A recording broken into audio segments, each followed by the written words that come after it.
बड़ी खबर यह कि दिल्ली में नालों की सफाई पर बड़ा खुलासा हुआ है। राजेंद्र नगर हादसे में सबसे बड़ा खुलासा हुआ। केंद्र सरकार को सौरभ भारद्वाज की चिट्ठी में सौरभ भारद्वाज ने मुख्य सचिव पर आरोप लगाए। चिट्ठी में आरोप लगाया गया कि मुख्य सचिव ने नालों की सफाई की रिपोर्ट छिपाई है। 13 जून को सौरभ भारद्वाज ने चिट्ठी लिखी थी कि मुख्य सचिव ने नालों की सफाई की जो रिपोर्ट है वो छिपा दी है।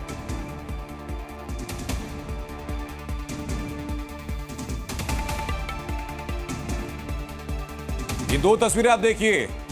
पहली जो सौरभ भारद्वाज ने प्रेस कॉन्फ्रेंस कर बताया था, और दूसरी तस्वीर 13 जून की इस चिट्ठी की जो सौरभ भारद्वाज ने केंद्र को लिखी, ये बताते हुए कि नालों की सफाई की रिपोर्ट मुख्य सचिव छिपा रहे।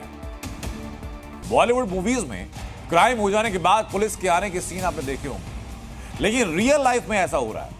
शनिवार को हादसे के बाद से अब तक गिरफ्तारियां हुई, सस्पेंशन हुई, बेसमेंट सील का एक्शन हुआ, लेकिन दिल्ली में हादसे के बाद सिस्टम जिस तरह जांच और एक्शन को लेकर एक्टिव हुआ, उसने जुर्म के असली गुनहगारों पर कार्रवाई को लेकर कई सवाल खड़े कर दिए। आ जाओ ऊपर। कोई नीचे रहा तो नहीं? नीरज कोई नीचे तो नहीं रहा?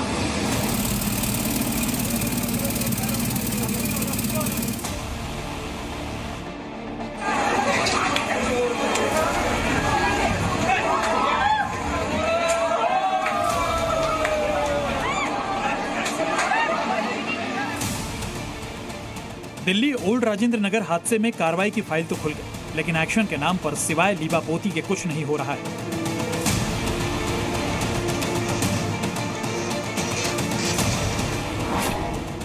ओल्ड राजेंद्र नगर में 3 छात्रों की मौत के असल गुनहगारों पर कार्रवाई पर अब भी सवाल जस के तस है। बेसमेंट में पानी घुसने से मासूमों की मौत ने राजधानी को शर्मसार किया। दिल्ली सरकार शर्मिंदा है, एमसीडी शर्मसार है। यानी कुल मिलाकर इस पूरे मामले में जिस सिस्टम को जांच और कार्रवाई का सामना करना था, वही सिस्टम सिर्फ और सिर्फ दिखावे की कार्रवाई कर रही है। हर बार की तरह हादसा हो जाने पर इस बार भी एक्शन का रिएक्शन देखने को मिल रहा है।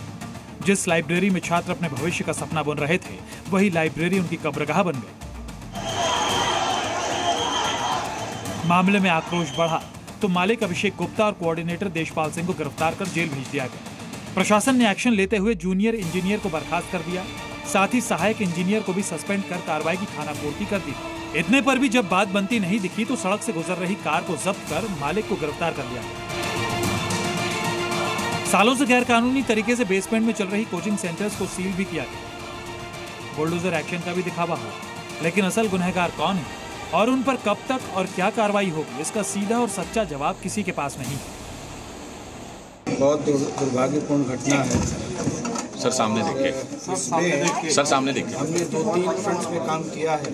जो बेसमेंट्स इलीगल हैं जी, और जो सिक्योरिटी एंड सेफ्टी के लिए थ्रेट हैं जी, उन पे भी कार्रवाई स्टेप अप कर दी है। हादसे के बाद दिल्ली सरकार और एमसीडी दोनों हरकत में आई। जांच और एक्शन की खानापूर्ति शुरू हुई।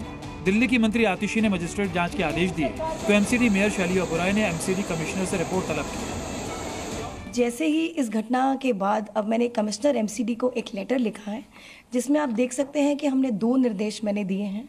पहला, दिल्ली में जितने भी कोचिंग सेंटर्स हैं जो उन बिल्डिंग्स में चल रहा है जो एमसीडी के जुरिस्डिक्शन में आते हैं और बेसमेंट में बायलॉज के अगेंस्ट या नॉर्म्स के अगेंस्ट ऐसे कोचिंग सेंटर चल रहे हैं, उन पर सख्त से सख्त कार्रवाई हो, उन पर एक्शन लिया जाए।